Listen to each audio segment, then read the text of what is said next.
Mapa da Violência 2013 mostra que os homicídios no Brasil têm cor e faixa etária. Enquanto os assassinatos de jovens brancos entre 15 e 29 anos caiu 33 pontos percentuais, os homicídios de jovens negros cresceu 23% entre 2002 e 2010. Apesar de representar pouco mais da metade da população, os negros são os que mais morrem, alcançando índices que chegam a 75% dos casos de morte violenta no país. Ali para umas 7h20 da manhã, mais ou menos, a gente estava tomando chimarrão, o telefone tocou, dizendo que tinham matado meu filho na frente da casa. E ele foi executado, ele tomou 8 tiros. Não tiveram explicação para me dar. Disseram que mataram meu filho enganado, porque era um outro guri que eles queriam matar. Esses dias eu vi um brigadiano falando uma psicológica, um guri de 15 anos e dando uns tapas assim no ombro do guri, assim, sabe quando tá intimidando uma pessoa, fazendo assim, batendo no ombro do guri, assim, e daí 5 horas da tarde, 5h30 da tarde. Não é difícil responder com a cor da pele das pessoas que acabaram de falar. Esses relatos confirmam as estatísticas. Os jovens negros são os protagonistas e as principais vítimas da violência no Brasil. Hoje, os assassinatos atingem a população negra numa proporção 135% maior do que os não negros, segundo pesquisa recentemente divulgada pelo IPEA, Instituto de Pesquisa Econômica Aplicada. Eles são nossos irmãos também. Mas de cocaína e crack. O uísque, conhaque, os mano morrem rapidinho, sem lugar de destaque. Quem sou eu pra falar de quem cheira ou quem fuma? Nem dá. Nunca te dei porra nenhuma. Você fuma o que vê. Entope o nariz. Bebe tudo que vê. Faça o diabo feliz. Não é à toa que hoje a gente está trabalhando em índices absurdos de mortes. Porque não está havendo realmente um comprometimento, um enfrentamento para que o jovem não queira o crime e queira, sim, trabalhar, estudar, investir na sua carreira com propostas eficazes. Na verdade, o que a gente precisa pensar, né? A gente for ver, hoje, a causa da violência é justamente essa, a falta de espaços de convivência dentro das comunidades. A vulnerabilidade, A vulnerabilidade. Né? O cara tá ali de bobeira, o cara tá ali sem ter o que fazer, daí o que acontece? Ou ele vai pra boca do tráfico. Daí ele vai vender droga. Tá sem estudo. Tá sem estudo. Já passou da idade de estar na escola. Daí o cara, não, vou estar no meio dos pequenos, então vou estar no meio do grupo que eu quero me sentir. Então ele vai estar lá com um grupinho que é o quê? A galera. Daí a galera já usa a droga, daí a galera já vai pra boca, já vai traficar. Daí o cara já vai fazer um assalto para poder ter a droga, para poder usar, sustentar o seu vício. E aí se torna uma bola de neve. A gente teve em 2010 quase 50 mil homicídios no país. Então, assim, o que está acontecendo com o Brasil? Né? Que contexto é esse de violência que tem nesse país que faz com que a gente viva uma situação praticamente de guerra urbana? Porque se tu for pegar a produção de mortes no nosso país, ela só é comparável, ela não é comparável com a Argentina, ela não é comparável com a Europa, ela só é comparável com países que estão em guerra. Hoje nós temos evidências, né? Hoje nós temos dados que confirmam a vitimização da juventude negra frente ao conjunto da população. E por que essa juventude morre tanto? Porque ela está mais vulnerável, digamos assim, do ponto de vista das estruturas sociais, a toda e qualquer demanda ou prestação de serviço do Estado. Então, por conta disso, o que nós percebemos é uma dificuldade maior de manutenção na escola, uma dificuldade maior de acesso a serviços básicos e, por conta disso, uma vulnerabilidade maior da juventude negra em relação a outros grupos populacionais. O perfil do jovem assassinado no Rio Grande do Sul, ele é praticamente o mesmo do jovem assassinado no Brasil. Quem é que é a vítima de homicídio? É homem, ele tem entre 15 e 29 anos, é jovem. Ele é morador de comunidade periférica, ele é morador de favela, de periferia, e ele é, em sua maioria, assim, uma grande porcentagem, ele é negro. Então, se você for tomar, por exemplo, a referência do município de Porto Alegre, da questão educacional, há um nível de desigualdade bastante alto. Nós temos uma produção que demonstra isso, né? Os dados relativos à saúde também, nós temos um risco maior de gravidez na adolescência para meninas negras, nós temos um risco maior no que se refere a homicídios, né? As taxas de homicídios para a população negra e para a população jovem negra são muito maiores. Então, isso demonstra o quê? Que há, sim, uma vulnerabilidade e, mais ainda, de certa forma, uma irresponsabilidade do Estado quando tem que tratar dessa questão. A violência, ela tá tão extrapolada, se tornou uma coisa tão banal na vida da gente, porque hoje é normal pro moleque da vila, ele vê ali uma pessoa morta no chão como ele vê um cachorro. A gente que trabalha... Uma naturalidade, Uma né? naturalidade. A gente que trabalha com esses jovens, eu já trabalho já há quase 10 anos dentro das unidades da fase, com menores infratores, e a gente vê que a maioria dos jovens que estão lá dentro estão presos por tráfico, estão presos por homicídio, né? E a maioria dos jovens vai ver assim, ah não, estão presos por roubo. Não, os caras estão presos porque estão matando. Porque o jovem de 13 anos mata o jovem de 13 anos. Aqui na Restinga, a gente está na Esplanada. Recentemente, segundo o B-Boy Juquinha, numa reunião, ele nos trouxe, numa semana foram 5 jovens mortos. E os 5 jovens que foram mortos, todos menores de idade. E quem matou também eram menores. E falando com o criminólogo, a gente percebe que a questão da juventude negra, a questão do crime, estão lado a lado. E é possível, sim, através de parcerias, a concentração de forças para que não invista na morte, mas sim na vida, que seriam oportunidades, políticas públicas com foco na juventude. Se nós pensarmos que a população negra passou 350 anos sob a égide da escravidão e agora mais 120, 130 anos, né, à margem da sociedade, obviamente que os resultados disso vão se evidenciar nas relações que as instituições têm com determinados grupos populacionais. No caso da juventude negra, sim, ela está mais localizada nas periferias, onde, infelizmente, os serviços de segurança, né, as instituições responsáveis pela segurança ainda a tratam de forma desigual. Então, você vai sempre perceber uma abordagem diferente em relação ao menino negro e ao menino branco, né? E mais ainda, esse processo de prática e recepção da violência, ou seja, o jovem negro praticar a violência e ao mesmo tempo ser vítima dela, é um conjunto, é um contínuo, digamos assim, de um processo mais amplo, que eu diria, que é a institucionalização do racismo. Quando eu falo de jovem preso, jovem egresso, o jovem assassinado, o jovem excluído, o jovem drogado, é o mesmo jovem, em fases diferentes da vida dele, né?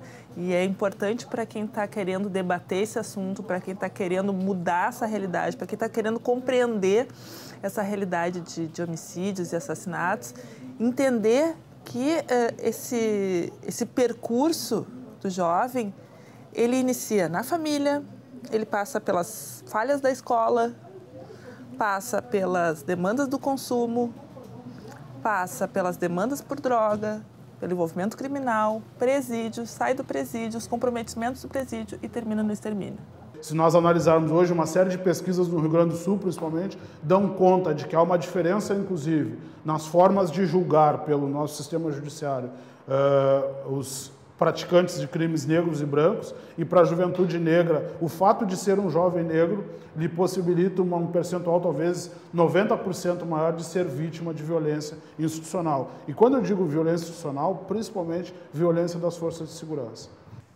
Eu acho que eles pensam que, exterminando a juventude, eu acho que eles vão acabar com o problema, entendeu? Vão achar uma solução, só que é muito pior, porque violência gera violência, entendeu? Até porque tem muito policial que é honesto, entendeu? Mas esse policial que é honesto, ele acaba pagando pelo aquele que é corrupto, assim como a juventude, entendeu? Quando a polícia mata alguém, eles dizem que foi um tiro acidental, ou que o fulano reagiu, ou que o fulano fugiu, correu, entendeu? Eles nunca... Quando é o jovem que mata, eles já mostram o culpado. Quando é a polícia que mata, eles têm que fazer investigação para descobrir quem foi o culpado. Então, na verdade, o bagulho é muito desigual. Com certeza, né, que a ideologia, a cultura das nossas polícias é racista. Porque as nossas polícias não existem soltas no espaço. Elas são fruta da nossa sociedade. E a nossa sociedade é racista, porque a nossa sociedade brasileira ela foi criada dentro de um padrão colonialista, escravista e de uma imposição capitalista excludente. E dentro dessa ideologia, dessa cultura brasileira excludente, a base da pirâmide é o negro, que foi o escravizado, que sustentou a colonização, que depois sustentou a república e sempre excluído. Então as polícias não poderiam ser diferentes, porque elas estão dentro da sociedade. Na noite de Natal, 25 de dezembro, de 25 para 26, era meia-noite, 11 para 1. Ele estava na frente de casa, era uma festa de um amigo, aniversário. Aí, de repente, eu ouvi os tiros, eu estava dentro de casa. Vêm uns caras, não sei de onde, mataram ele ali na frente da minha casa. Quer dizer, fuzilaram, foram 14 tiros, né? Vai fazer 4 anos. Eu nunca soube a história real, assim. Mas como ele era dessa vida, né? Do crime, teve 5 anos preso, né? E como ele foram muitos, né? Inclusive na minha comunidade, né? Como eu nunca fui chamada, eu tinha necessidade de falar, sabe quando tu tá engasgada? A necessidade de falar porque era o meu filho, né? A juventude negra, ela é a grande vítima dessa sociedade, né?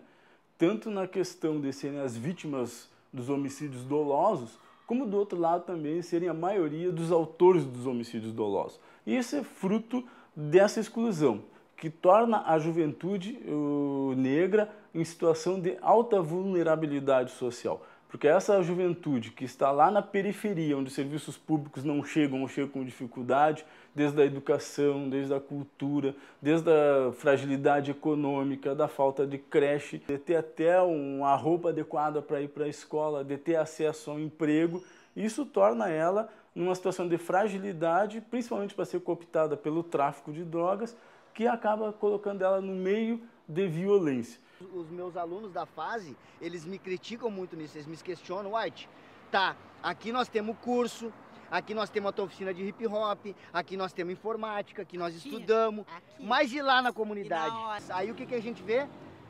Boteco, boca e igreja, é o que mais tem, uma do lado da outra. Tu pode ir em qualquer comunidade. Então por isso que o poder público precisa sim estar entrelaçado, envolvido com as ações, principalmente como tu falou, né? Nós que somos da cultura hip hop, que nós colocamos a nossa própria vida no processo de construção. Tem que falar com o traficante, vamos lá, estamos aqui na Tinga hoje, vamos para Bom Jesus, vamos para Rubem Berta, vamos para onde tiver que ir, mas só nós sozinhos, Ed, não vamos conseguir.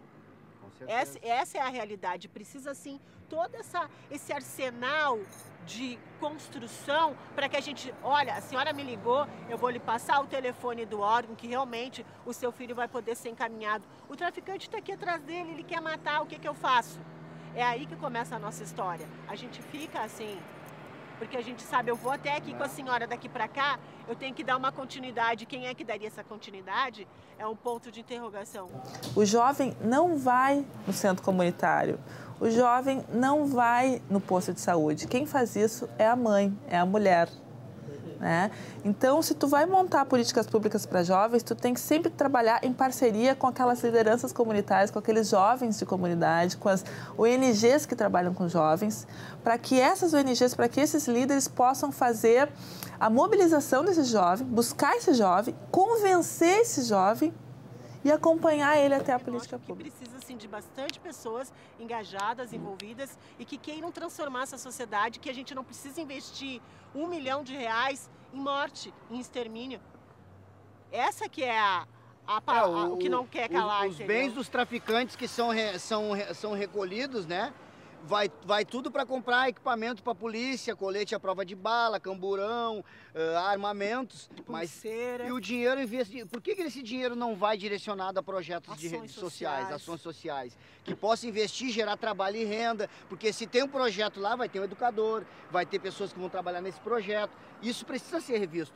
E outra coisa também que é importante a gente trazer nessa reflexão, né, que a gente acaba também trazendo, apontando os problemas, mas também a gente quer apontar algumas soluções, né? Quando a gente fala em questão de juventude, extermínio de juventude, né, nós temos que pensar nesses espaços que são os espaços institucionais, mas que são, de certa forma, são direcionados à juventude, mas não são administrados e nem desenvolvidos por jovens.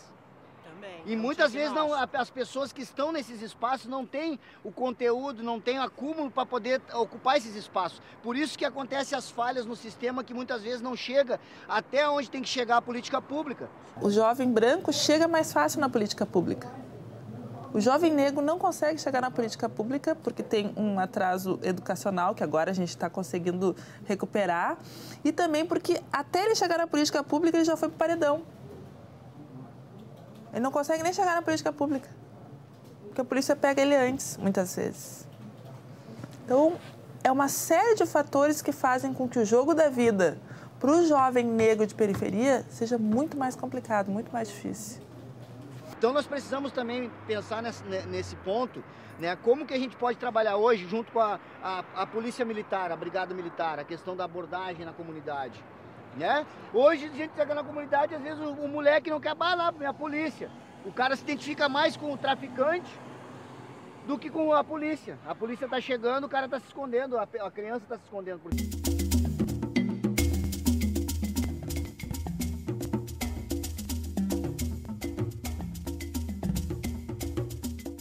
7 em cada 10 brasileiros não confiam na polícia.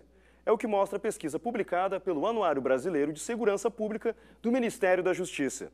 E do primeiro semestre de 2012 para o primeiro semestre de 2013, essa rejeição cresceu 9 pontos percentuais. Passou de 61,5% para mais de 70%. A pesquisa revelou também que os homens fardados matam em média 5 pessoas por dia, sendo a maioria delas negra. Foram 1.890 mortes provocadas por policiais em serviço em 2012, contra 1.040 no ano anterior. O número supera o de países com perfil de criminalidade próximo ao do brasileiro. Qual é o conteúdo ideológico da polícia? Ela nasce aqui no Brasil, especificamente para controle da população negra. Tinha um medo que acontecesse, a mesma coisa que aconteceu no Haiti, né, onde os negros se rebelaram.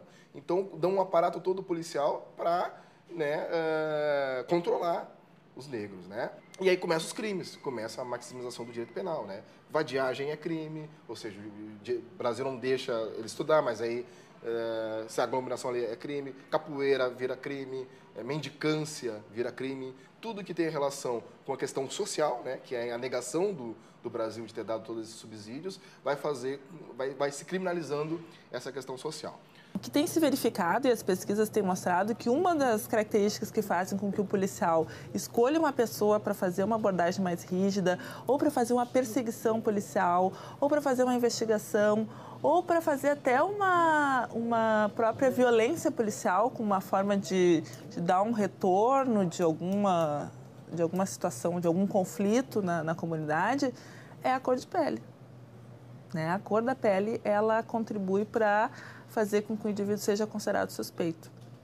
A gente tem mais medo da polícia do que próprio dos bandidos, né? Porque no morro tu entra tranquilo, tu sai e entra tranquilo. Agora a polícia, meu filho, tu não tem. Depois que aconteceu com meu filho, eu tenho medo da polícia. Porque a polícia, tu olha pra ele, tu não pode olhar, tu não pode dizer uma palavra, tu já tá levando um bufetão, tu já tá levando uma coronhada. É desrespeito à autoridade, porque eles adoram usar essa palavra, desrespeito à autoridade, né? Só que eles não têm o respeito com a gente, com a população. Meu filho foi executado, ele não foi assassinado porque ele tava apontando uma arma pra alguém, não foi, ele foi executado.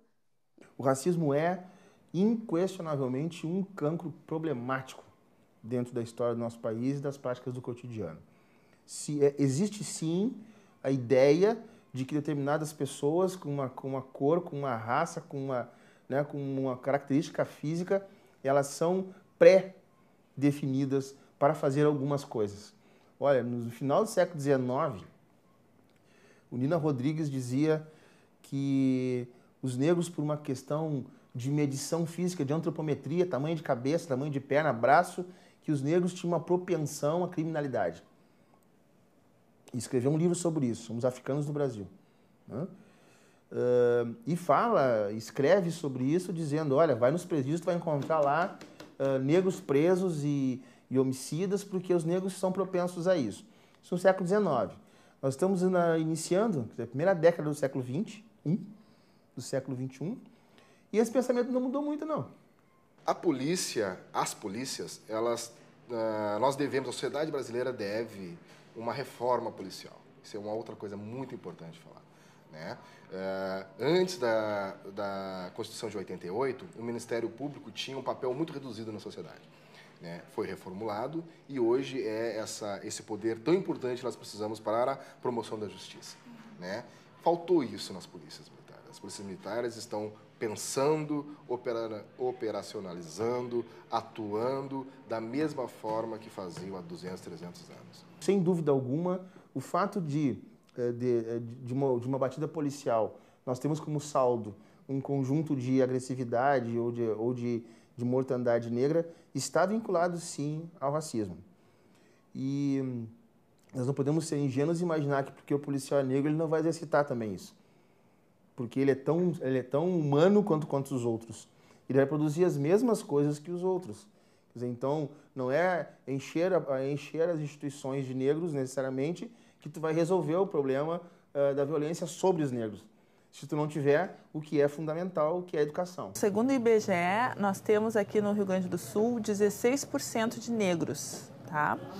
Porém, na população carcerária, nós temos 35% de negros. Ou seja, se tu for negro no Rio Grande do Sul, tu tem mais chance de ser preso do que ficar livre. Nós precisamos ter a consciência que precisa trabalhar a nossa sociedade racista e ter políticas públicas que venham a combater o racismo. As políticas afirmativas, elas vêm para isso, né? Para fazer com que a sociedade resgate uma dívida histórica com a população negra, minimizando os efeitos do racismo, porque acabar com o racismo nós não vamos acabar.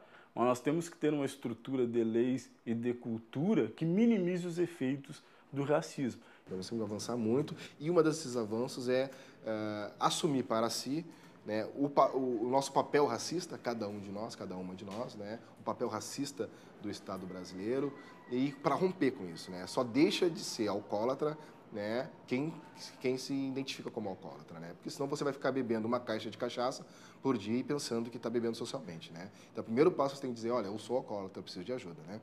Então é isso, o movimento negro nunca se calou, né, sempre disse do racismo brasileiro, isso foi caindo por terra, a academia, hoje as universidades sabem da questão do racismo, mas eu gosto de fazer uma pergunta em cada lugar que a gente vai, né? O Brasil é racista? Todo mundo levanta a mão. Sim.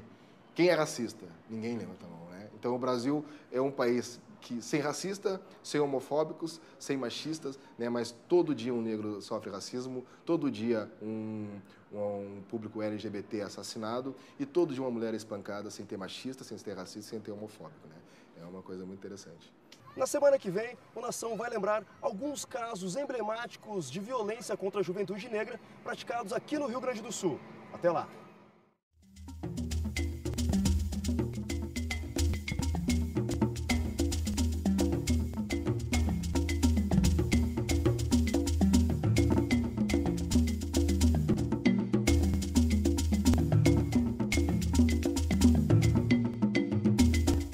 Não há justiça para os negros, ele diz. O ódio contra a polícia está em todo lugar. No muro, a polícia assassina. Mudança nas investigações sobre corrupção na Polícia Civil de São Paulo. Para protegê-lo e não para matar. Muitos caras entram na polícia em busca do poder que uma arma representa. São doentes em busca de sangue, autorizados pelo governo para matar. Filhos da puta, polícia da puta vermelha, são as cores da morte. Dois carros se aproximam, de repente sua vida, de repente sua sorte. Fica esperto, mano, ou eles vêm, te enxergam e pode crer, são psicopata. Ei, já tá, vocês te enxergam, deu lugar errado, cara errado, hora errada. Mas não pega nada, não dá nada, não dá nada mais. Tudo dentro da lei, massa puta para, pensa e a resposta eu já sei, não passo, filhos da puta. Polícia na notícia, polícia assassina. Eu disse que polícia na notícia, polícia assassina. Eu disse que polícia na notícia, polícia assassina. Eu disse que polícia na notícia, polícia assassina. Há quase 3 décadas atrás, o caso de um jovem operário negro, morto pela polícia ao ser tomado como suspeito de um assalto, marcou Porto Alegre e ficou conhecido no mundo inteiro como o caso do homem errado. Recentemente, tivemos o caso do pedreiro Amarildo, preso, torturado e morto pela polícia no Rio de Janeiro. Essas mortes, infelizmente, não estão isoladas. Acontecem todos os dias no país. Na semana passada, o Nação mostrou que o número de assassinatos de jovens negros vem crescendo de maneira assustadora. Hoje o Nação faz uma homenagem a algumas das vítimas do extermínio da juventude negra no Brasil. Júlio César foi confundido em 87 pelos policiais num assalto a um supermercado de Porto Alegre. O fato foi registrado por esse repórter fotográfico de 27 anos. Ronaldo Bernardi, recebeu o Prêmio ESSO de Jornalismo por esclarecer o caso.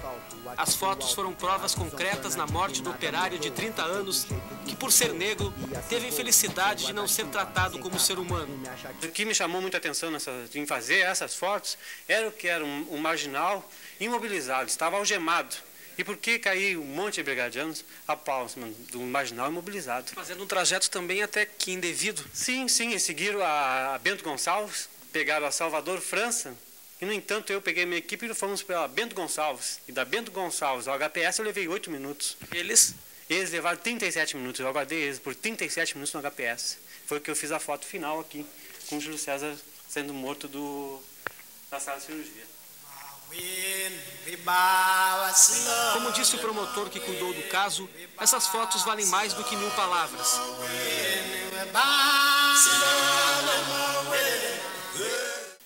Pela versão do ex-soldado Vomir Gambarra, Júlio César foi encontrado caído perto do supermercado do Sul, na Avenida Bento Gonçalves. Foi quando o soldado recebeu determinação para que levasse Júlio César até o hospital de pronto-socorro, porque ele estava sangrando pela boca. Mas a caminho do hospital, o soldado recebeu outra determinação pelo rádio da viatura, para que Júlio César fosse trazido para cá, para os fundos da revendedora Fiat San Marino. Aqui, o tenente João Luiz Clavijo determinou que se matasse Júlio César, que estava algemado. Foi quando o ex-soldado Jorge Jesus Gomes desferiu 3 tiros, atingindo o ombro e o tórax de Júlio César. Só depois, a vítima foi levada para o hospital de pronto-socorro.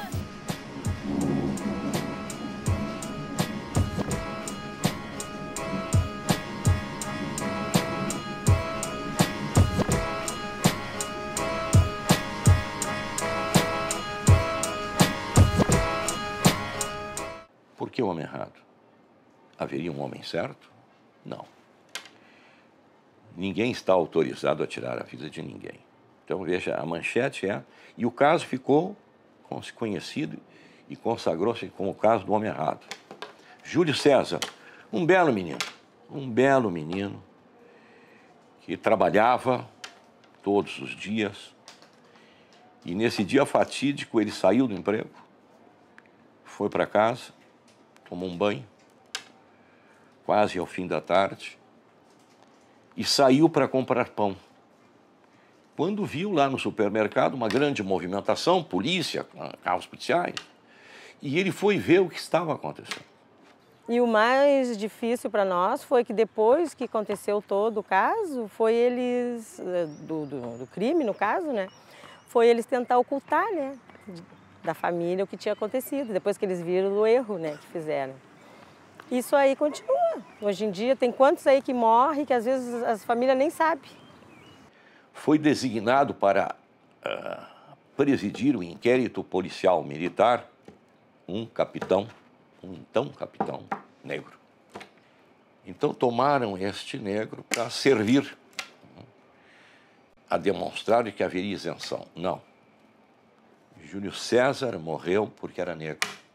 E esse racismo que existe no Brasil, que é dos piores, porque ninguém se assume como racista, que ninguém é racista, mas se produz diariamente, constantemente, um racismo com maior ou menor repercussão social. Mas este é um caso clássico. Mas o que fez Júlio César? Ele foi ver o que estava acontecendo, mas ele era suspeito. Ele era suspeito porque era negro. Eu tenho uma série de relatos de abordagens nas periferias, principalmente de Porto Alegre, região metropolitana, em que o tratamento dado aos jovens negros é sempre o tratamento mais violento, né? E, via de regra, esses jovens negros estão mais sujeitos, por exemplo, ao limite que é o crime de homicídio, né, praticado pelo Estado. Nós temos um Estado que, infelizmente, é policialesco por excelência, né? Nós estamos vendo agora aí toda a movimentação nacional, as práticas das polícias, elas são sempre práticas questionáveis do ponto de vista da organização institucional, e isso é preocupante quando nós temos aí uma percepção de que a juventude negra ela vai, em forma processual, passando por essa condição de vítima de genocídio. Né? Já dizia o Abdias do Nascimento, nos anos 70, o Abdias do Nascimento escreve um livro chamado Genocídio do Negro Brasileiro, onde ele demonstra que a população negra vem paulatinamente passando por um processo de genocídio. Enquanto que nós não admitirmos que isso é um problema né, estrutural do racismo brasileiro e não apontarmos medidas eficazes para acabar com o racismo institucional, nós vamos ver todo dia casos como aconteceu agora em Nova Petrópolis, com Samuel Oliveira, né? Casos como aconteceu aqui em 2005, onde 2 estudantes negros desceram do lotação e a polícia saiu correndo atrás deles pensando que eles tinham assaltado a lotação, eles estavam correndo para o vestibular e foram impedidos de fazer o vestibular, foram presos, né? Casos como aconteceu também aqui, de um jovem negro estar no ônibus e uma policial está com tênis de marca e a policial não acreditar que negro podia ter um tênis de marca, desceu e prendeu ele por estar com tênis de marca. Isso aconteceu há 2 anos. Um gari negro, aqui em Porto Alegre, chamado Dojo, foi preso com outras pessoas, levado para a polícia civil e barbaramente torturado. Se conseguiu fotos deste negrinho Doge no Pau de Arara. E nós não encontrávamos esse menino. Nós não encontrávamos. E um fotógrafo do então Jornal do Brasil foi aí nos morros e encontrou o menino. E nos trouxe o menino. E nós o apresentamos na chefia de polícia do glorioso estado do Rio Grande do Sul. E a imprensa, chamamos a imprensa para constatar, olha, aqui está ele. Não pode acontecer nada com ele. E esse menino Doge me chamou assim, de lado, me disse assim, mas a polícia não podia bater em mim? Surpreendido? Mas claro que não, rapaz. Ninguém pode bater em ti. Tu vê assim, o que ele tinha introjetado na cabeça de que a polícia podia bater. Tu vê que coisa incrível. Bom, denunciamos este caso, houve um processo e, às vésperas desse menino prestar depoimento, foi assassinado por um dependente da polícia, por um drogadito dependente da polícia, que o assassinou para que não fosse deposto. Os policiais envolvidos na tortura foram absolvidos. Sabe quem foi que resultou condenado por isso? Esse que vos fala. Porque denunciamos, mandamos fazer um enorme de um outdoor com a foto do Doge no Pau de Arara, assim, e o rosto dos policiais escrito assim, até quando impunes? Ano passado, em janeiro, nós tivemos um caso aqui, não sei se tu lembra disso, de 2 negros africanos, que num ônibus, uma PM, uma mulher PM, e eles estavam os 2 falando em francês. E um com um tênis muito bonito, você se lembra disso? Muito bonito o tênis dele.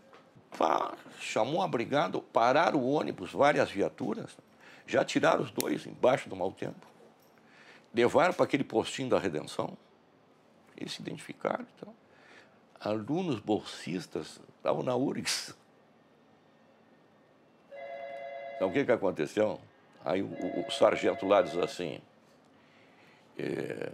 então tá, pode ir embora, não tem nada. E eles disseram assim, como? Mas quem é que vai pedir desculpa? Mas caiu o mundo, né? Quem é que vai pedir desculpa? Claro, na cabeça deles. Eu consegui que o então comandante da brigada os recebesse e pedisse desculpa. É a primeira vez que uma policial aponta a arma em frente de mim. Vai ser difícil para esquecer isso, mas vai ser gravado na memória, mas desculpa, eu aceito. Não por acaso, a Secretaria Nacional da Juventude hoje tem um programa chamado Juventude Viva, que prevê, né, o controle da violência contra a juventude negra, a redução e a erradicação do genocídio. Porque talvez aqui no Estado não seja muito evidente isso, mas tem estados em que 100% da juventude negra está morrendo vítima principalmente da ação institucional. Não basta chegar e punir o soldado, a PM, seja quem for, né? Entende? Nós temos que entender e identificar qual é o problema estrutural dessa instituição, né? Que ainda faz com que essas coisas aconteçam em 2013.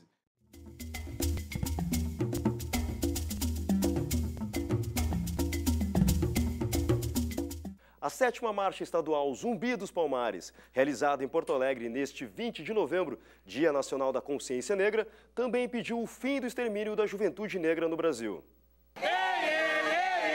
Zumbi, da morte renasce a força de um povo, cantando zumbi, zumbi é de novo.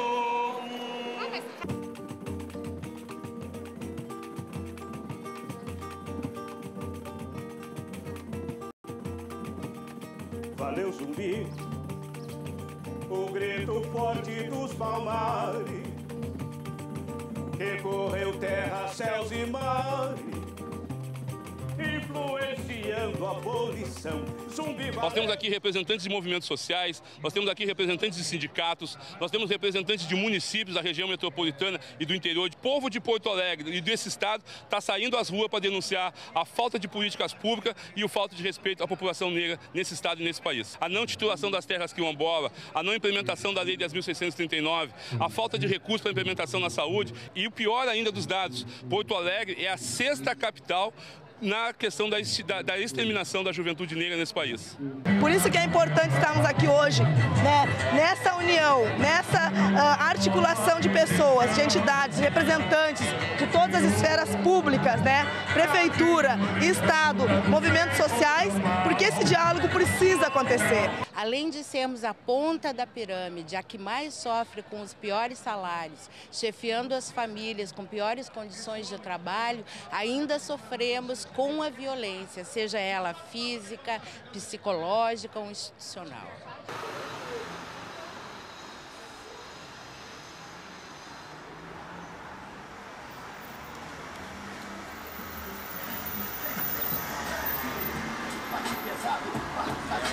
É a música é a cultura, é envolvente que desperta a consciência. O sofrido esquecido, decadência, sente o rap e depois me fala se não era justamente isso que te faltava pra te fazer pensar sobre coisas que passaram na sua mente. E eu trago, né, Malu, a gente convive com isso, a questão do Rapper Táxi, né, que completou um ano agora da morte dele, né?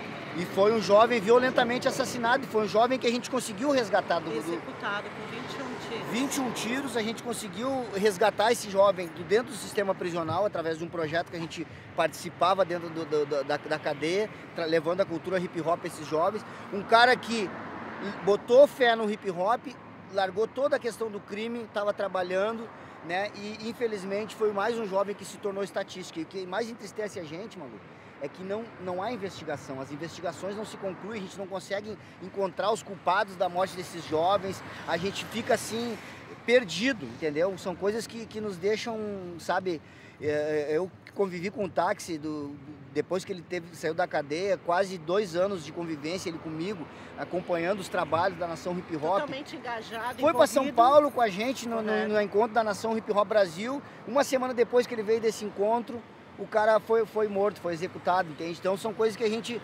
está na busca da solução, né, desses problemas, né? E pelo menos o enfrentamento, o que para nós, com o fórum, né? Eu acho que o fórum, desde janeiro, a gente tem pouco tempo de vida do fórum, mas o pouco tempo que o fórum está em ação, a gente percebe a inércia, a gente percebe o choque da sociedade, era isso que a gente queria, sacudir essa poeira, porque em 2012, como tu falou, foram diversas informações. Sabe quem é que morreu? Quando a gente recebeu também a informação de que o Sabotagem havia sido executado, porque a notícia, quando ela chega com essa fatalidade, ela não atinge só quem sofreu a ação, toda uma família, todo um suporte por trás também fica com sequelas. Então não existe, hoje, quando a gente fala juventude, tanto no Rio Grande do Porto Alegre, Rio Grande do Sul, Brasil, é um problema que afeta a todos. Só que não está havendo, é como tu falou, essa anestesia que foi dada, ela foi uma dose muito cavalar. Porque quando a gente fala, pessoal, 2012, só na 6ª semana municipal do Hip Hop de Porto Alegre, houve mais de 6 mortes. E quem que do poder público, pelo menos, colocou uma nota apontando que isso vai ser enfrentado, não só pela sociedade civil. Quem está fazendo o trabalho é a sociedade civil e muito pouco o poder público está engajado nessa luta. Foi criada a Assessoria de Direitos Humanos na Brigada Militar, foi criada a Assessoria de Direitos Humanos na Polícia Civil, na SUSEP também, e a gente está começando a dialogar com essas instituições para fazer diagnósticos disso. Um exemplo que a gente tem trabalho com a juventude negra são as políticas implementadas pelo RS na Paz, que trabalha em algumas comunidades já de Porto Alegre e dentro do geral da comunidade excluída tem-se tentado trabalhar com o recorte étnico também dos jovens negros nas periferias de Porto Alegre. O discurso que mais se ouve hoje é o discurso de que, bom, as famílias são responsáveis, esses jovens não querem mudar. Bom, se você sair aqui, vai na periferia, por exemplo, vai na Restinga e perguntar para 100% dos jovens, eles querem mudar a sua realidade, eles querem ter maior possibilidade profissional, maior possibilidade de formação. Agora, qual é o ponto de inflexão, na minha opinião? É que também as instituições elas estão organizadas de forma racializada. Né? Se você pensar nos espaços de gestão, bom, quem são os decisores?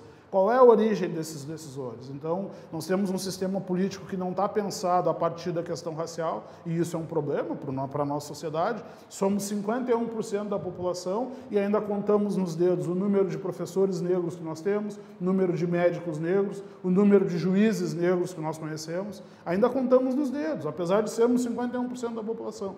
Então, isso revela uma desigualdade estrutural que é muito difícil de ser superado. A periferia, ela precisa de paz, a gente precisa de paz nas periferias, né? E não é só aquela paz que veste branco no dia de pedir paz, a gente precisa da paz, é uma paz cotidiana, a gente precisa que as pessoas da periferia, da favela, as pessoas precisam ser respeitadas. Nós do Hip Hop acreditamos no resgate humano, que o ser humano pode ser resgatado, que ele pode mudar, mas não depende só de nós, é um conjunto.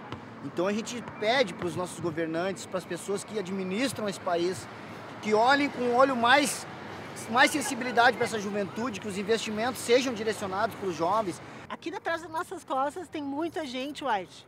A gente está relatando coisas de 30, 20 e poucos anos atrás, que até agora, como a gente fala, a gente está hoje aqui sobrevivendo ao processo, mas a gente olha para frente e a gente tem perspectiva. E os que já caíram no meio do processo? Foi para isso que o nosso movimento nasceu, o movimento hip hop, em parcerias com todos os outros movimentos sociais. Temos aí também o Fórum de Enfrentamento ao Extermínio. É importante que as pessoas tenham como o seu arroz com feijão, o seu café com leite. Como que eu posso ajudar?